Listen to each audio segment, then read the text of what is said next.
It is another episode of Amjambo Time. Thank you for all who help us to broadcast this unique program. I want to welcome our listeners in Maine and around the world.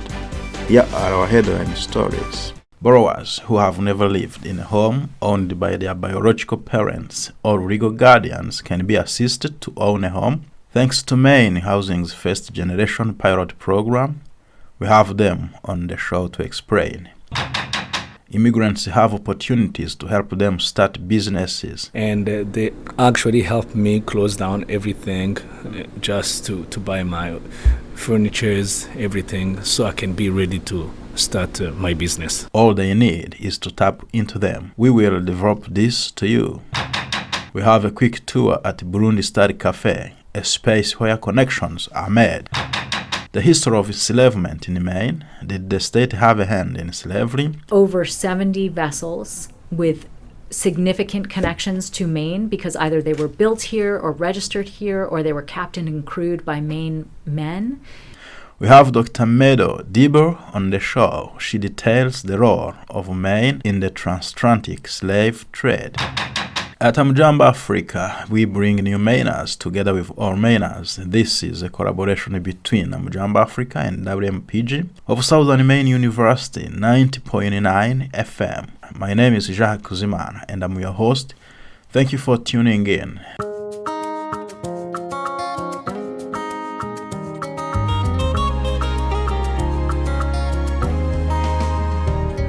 Borrowers who have never lived in a home owned by their biological parents or legal guardians can be assisted to own a home thanks to MaineHousing's first-generation pilot program. The program started around March 2023, and it is designed to assist first-generation Mainers with down payment costs, but it has requirements.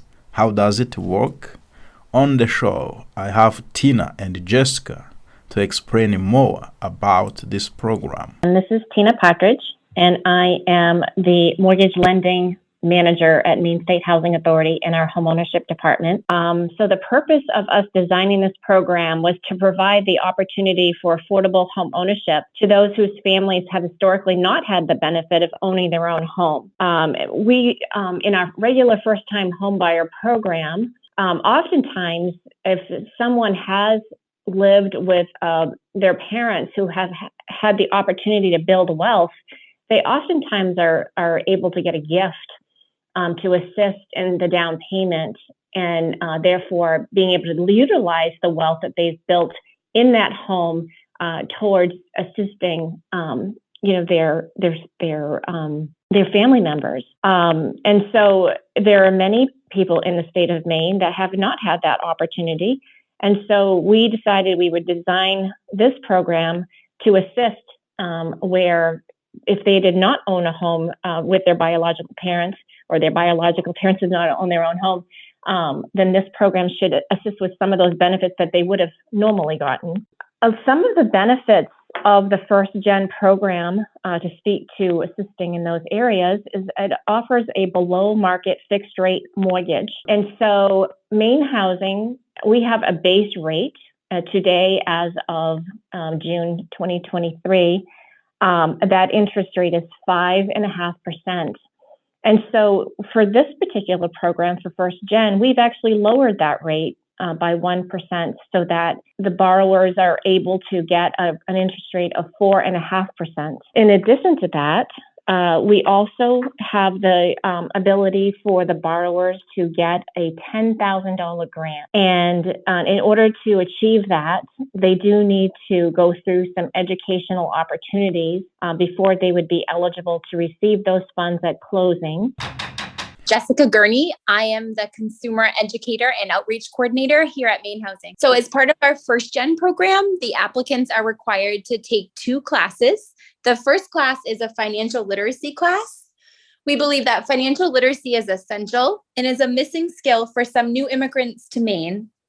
And so these classes cover how to set financial goals and develop spending habits. There are lessons about bank accounts. What are the different types and how will you use them?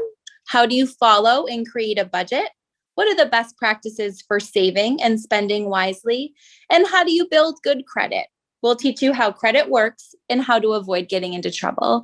So with our financial literacy classes, they're offered through a couple different places across the state. And so the applicant is able to get a $5,000 grant for completing a financial literacy class. And so a question that's asked sometimes in regards to that is, would both people, if two people were buying a home, would they both have to complete the class? And the answer to that is yes. So financial literacy would be their first step. And their second step would be to take a homebuyer education class.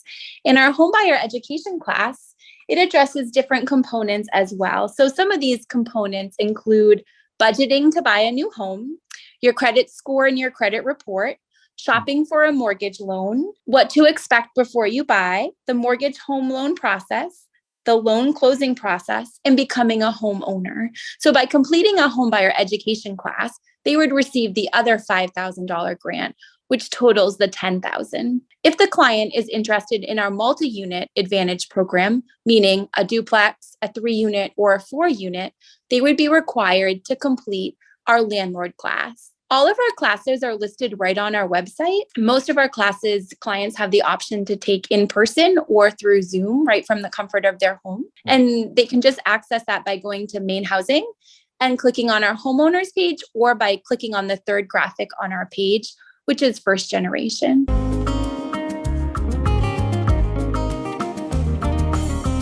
Programs to support immigrants who have ambitions to start businesses in Maine are available. However, few know how to access them. In this show, we talked to Bertrand Nikuze, a new business owner in Portland, owner of the new Buja Belle, who shares information on how these funds are helping immigrants. Welcome on the show. Let's talk about Indus Fund. It's meant to help or to support entrepreneurs, especially from the minorities or the minority communities.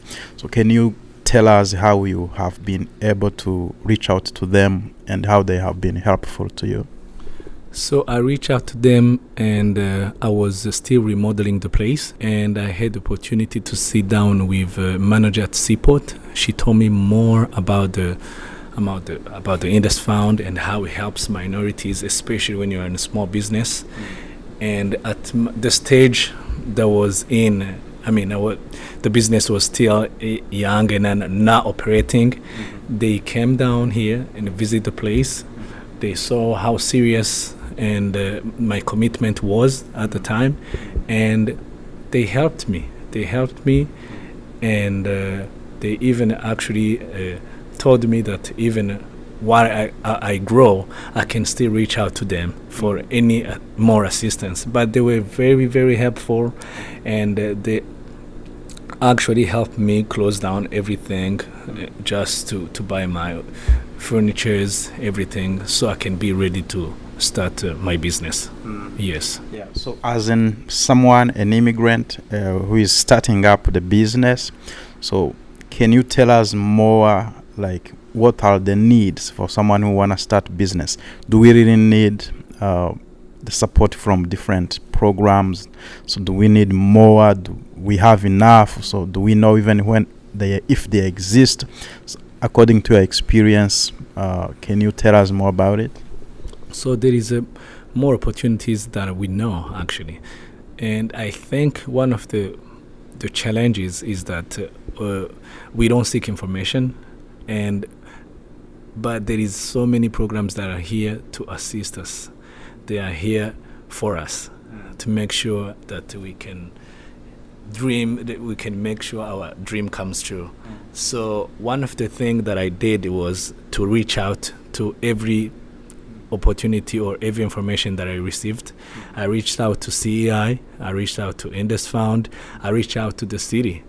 I'm still actually on waiting list, and I think the only thing that we need is just to make sure we are committed to what we want to do. Because today I might be saying this, and then tomorrow I say something else. That's on us. But once you are really committed to what you want to do, there is so many opportunities waiting for us. Money just waiting for us to say, "Hey, I need this. I'm serious," and then they can help you out. Yes. And now you have started serving the drinks and snacks, and you are waiting for your kitchen to be approved, and so that you can start serving food. So how do you see this place? What is the role that you think this place will contribute in the development of the city? One of the things is that I hope to see more diversity in this place. I want to see people getting to know each other, getting to know us. Most of the people who lives in Maine, they don't really know our story. They might know few stories, but they really don't know most of us. So the role of this is to help each other to communicate, to get information from each other. Exactly. So we can grow together. So we can make sure the city that has really participated so much to accept us as a community, so they can see we can give back to them in one way or another. Oh, Mama Land, wipe the tears of your children.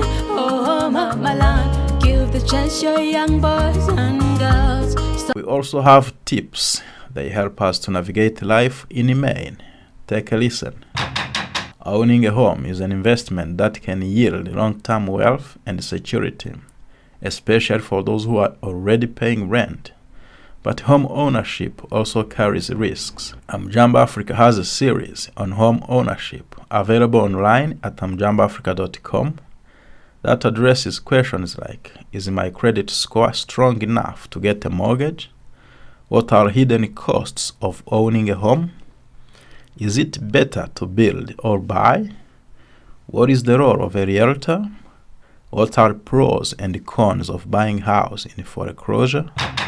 All persons must qualify for an exception to the Safe Third Country Agreement to enter Canada and claim asylum. If you try to enter and do not qualify, you will be returned to the U.S. and most likely will never be able to make an asylum claim in Canada again. You may be detained in the U.S. and deportation is a risk. For more information, consult page 11 of the June Amjambo Africa newspaper.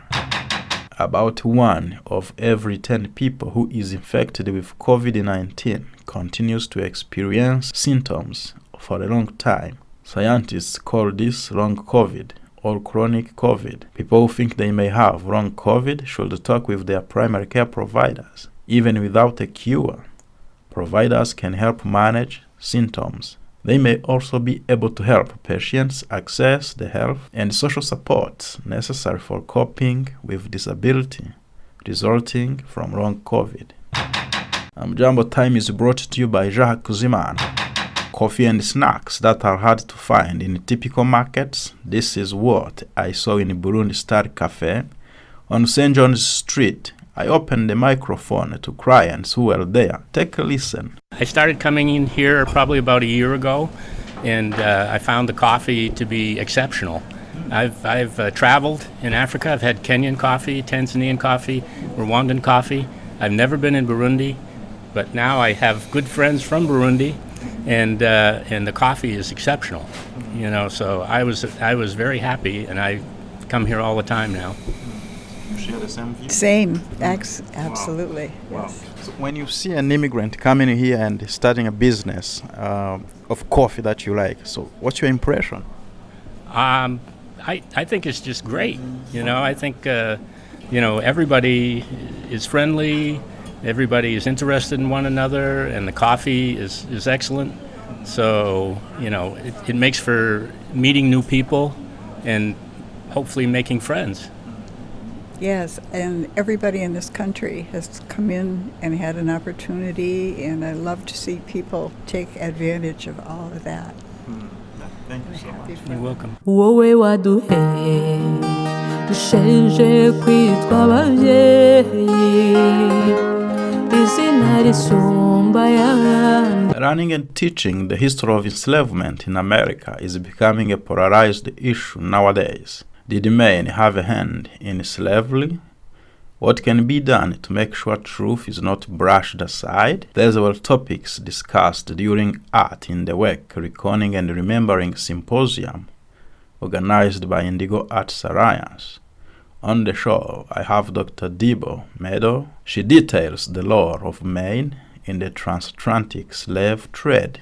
I think it's very difficult for people in this region to wrap their minds around the reality of this long-standing, deep investment on the part of people of this region for decades and centuries in slavery, because we have so thoroughly embraced the myth of northern innocence, of a free North that fought staunchly to end slavery, and we cherish the idea that we made great sacrifices, which this region did, to end a hideous institution. The problem is that this society, these communities, were built really through the profits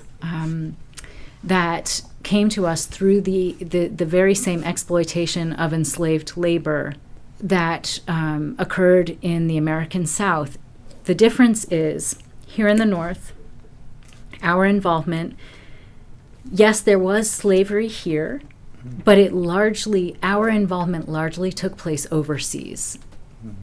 So it was out of sight and out of mind. It was largely an issue of Maine ships, New England vessels, carrying goods to provision the plantations that spread across the Caribbean and Central and South America. It was a matter of transporting southern cotton to ports in the UK, for example. And so when these vessels returned to New England, they returned with wealth, and people here could close a blind eye to the source of that wealth. They did not have to face the visible vestiges, right, of that deep involvement and investment in slavery. And so we forgot. So we made a point of forgetting. And I think that, to your question, where art comes in, where art is necessary, is this is not a purely intellectual exercise. Understanding this history and the ways in which it has so impacted every aspect of society. Understanding the legacies of that investment in slavery requires more than just intellectual work to understand facts. That's not going to do it. What is required is moving is really moving us. Art has that cathartic ability to shock us into a new state of understanding and being. Yeah, so let's talk about Maine. Let's narrow the scope and talk about Maine. So what are the facts that people can understand and say, hey, wow, Maine was part of this. I didn't know. Do you have some facts to share with us? I can. I will start by saying that I'm not a historian. I have a PhD, but it was in literature. And I studied literature. I studied Francophone African literature, in fact, and that is what I was teaching at Colby College until I decided to make my way back to the town where I was born on Cape Cod in Massachusetts, and to try to understand my own situation, my own positionality, I guess you could say, within the Atlantic world. And I'll just explain that, I was born on Cape Cod, and then, in later years in college, I went and spent my junior year in Senegal, in West Africa. Apparently, I was the first student from Colby College to do that, and I really had to convince the study abroad office to let me do that. but it so impacted my life that as soon as I arrived, in fact, in Senegal, I knew that 1 year wouldn't be enough, and I began researching ways to get back to Senegal after graduating college, which is what I did, thanks to a grant. And I set up shop, much like you. I was in journalism. I was writing about Senegalese culture and sharing that with people in Dakar, Senegal, and further afield. And I lived in Senegal for 6 years. It was a very big part of my life. These were formative years. I lived there. I made tremendous friends there. And when I returned to the U.S. And did my graduate work, I was determined to, through my work in academia, help develop a sense of appreciation for African creative practice, right? Just this very rich tradition of literature, film coming out of West Africa. But I did not believe that I, as a kid from New England, had any connection, any historical connection to West Africa. People back home where I was from thought that it was strange that I had gone and made a life in Senegal. They couldn't understand it. And I had a hard time, making sense of it myself. How did these two parts of my life connect? This home on Cape Cod, this adoptive home on the Cape Verde Peninsula, they seemed disconnected until, quite by accident, I was just walking one day through the cemetery very close to my house in my hometown, and I happened upon a headstone, a very old white marble headstone where it was inscribed, Benjamin Crosby died in Africa in 1795. And suddenly, for the first time in my life, I asked a question I should have been asking all along, but didn't know to, which was, could these Cape Cod sea captains that we're so proud of, that we celebrate, could they have been involved in the slave trade? Because what was any white mariner doing in Africa in 1795? And from that moment, that was in 2016, I have not stopped asking these questions and trying to understand what I now realize are very deep, long-standing connections between my home and what became my adoptive home. What do we know? What are we learning? Well, in the specific case of Maine, my colleague, Kate McMahon, Dr. Kate McMahon of the National Museum of African American History and Culture, has helped to reveal that over 70 vessels with significant connections to Maine, because either they were built here or registered here or they were captained and crewed by Maine men, were involved in the slave trade, both the transatlantic trade and the intra-American slave trade, the domestic slave trade. They were most involved during the illicit period after slave trading had been banned by the federal government. We also know, thanks to the research of, in particular, Vana Carmona, who has done a lot to compile previous research and done a lot of digging on her own. Vana Carmona has found over 2,000 individuals who lived in Maine prior to 1800, who are people of color, people of African descent, sometimes of mixed African and indigenous heritage, most of whom were likely enslaved most of their lives. 2,000 people.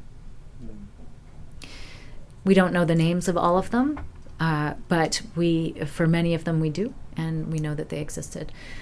Other ways that Maine was involved in the economy of enslavement, well, the primary manner was through the trade of commodities, so such as cotton, right? Also taking commodities that were produced here in Maine, lumber, fish, right? Dried cod, dried herring, grains, livestock, hardware, taking things produced here or grown here and transporting them to the Caribbean islands where they were used to provision the plantations that were run on enslaved labor, and then bringing back to Maine products like molasses in particular, and sugar, but primarily molasses, which would then be refined, or it would be distilled into rum, and then that rum would be used as a commodity in further trading with Africa.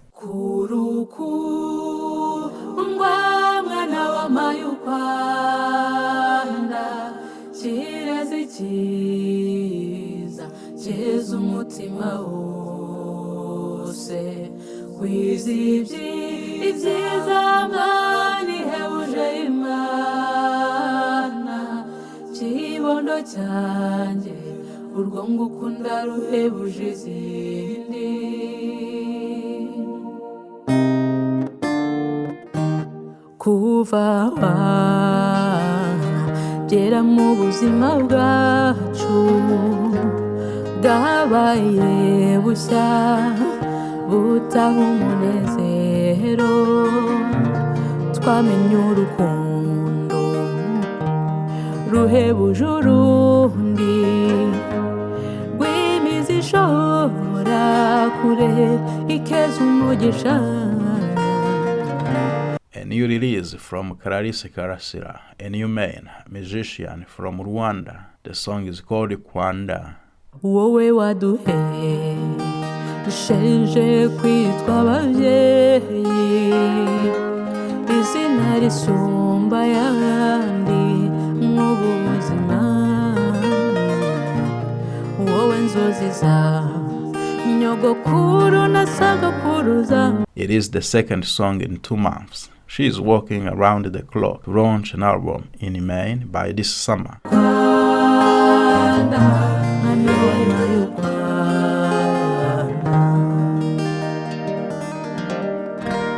Also, I want to thank Yves Karu, the creator of the drumming music we use on this show.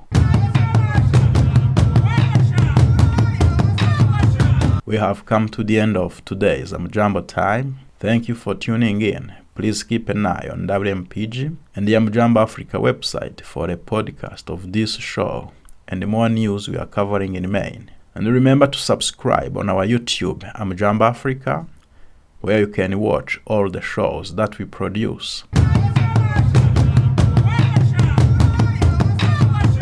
Amjambo time alternates with our newest show, Wiriwe Maine, on air in Kinyarwanda and Kirundi on alternate Wednesdays at 7 p.m. and available by podcast on our website, amjamboafrica.com. And again, stay tuned for news about Bonjour Maine, a newest podcast out soon to be broadcast entirely in French. Amjambo time is brought to you by Jacques Kuzimana. Have a great day.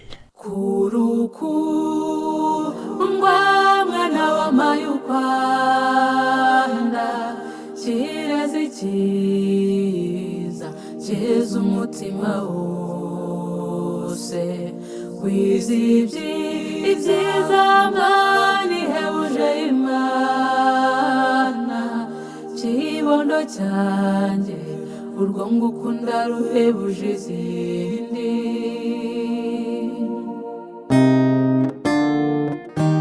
Kuva